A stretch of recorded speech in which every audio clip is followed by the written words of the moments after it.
جو president of Pakistan کے ساتھ علماء کرام کے معاملات طے ہوئے، ہم سب کا فرض ہے، لازم ہے ہم پہ کہ ہم ان کو یہاں اپنے ضلع میں عملی جامہ پہنائیں۔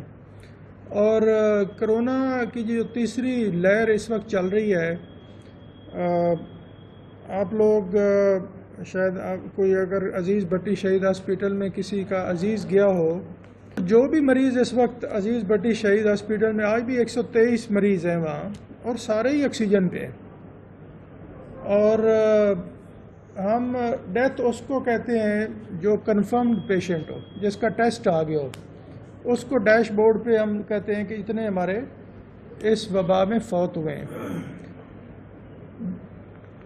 14 یا 15 ایسے لوگ ہیں جو آپ کے ضلع میں کنفرمڈ پیشنٹ فوت ہوئے، لیکن 100 سے زیادہ ایسے لوگ ہیں جن کا بھی رزلٹ بھی نہیں آیا تھا اور وہ فوت ہوئے ہیں۔ آپ اس سے خود اندازہ لگائیں کہ یہ وہ لوگ ہیں جو صرف عزیز بھٹی شہید ہاسپٹل میں آئے اور فوت ہوئے۔ پہلی فیز میں اتنی اموات ملتی ہیں، نہ دوسری میں ملتی ہیں، تیسری میں بہت زیادہ ہے، اور وہ ابھی چل رہا ہے، اس میں کوئی کمی نہیں آئی۔ اور جس طرح کی یہ بیماری ہے، یہ اجتماع سے بڑھتی ہے، پھیلتی ہے۔ آپ کو پتہ ہے کہ ہم کرونا کی تیسری لہر سے نبرد آزما ہے گزر رہے ہیں۔ اللہ رب العزت کی طرف سے ایک آزمائش ہے جو کہ پوری دنیا اس سے نبٹ رہی ہے، اور پاکستان اور خاص طور پہ ہمارا جو ضلع ہے ان اضلاع کے اندر ہے جہاں پہ اس کی پازیٹیوٹی ریشو جو ہے وہ خطرناک حد تک زیادہ ہے۔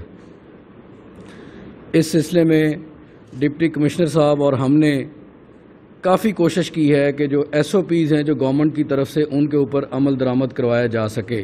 نہ صرف خود بھی ہم عمل کریں بلکہ انکریج کریں تمام شہریوں کو، تمام مکتبہ فکر کو کہ ان کے اوپر ان لیٹر اینڈ اسپرٹ عمل کروایا جائے۔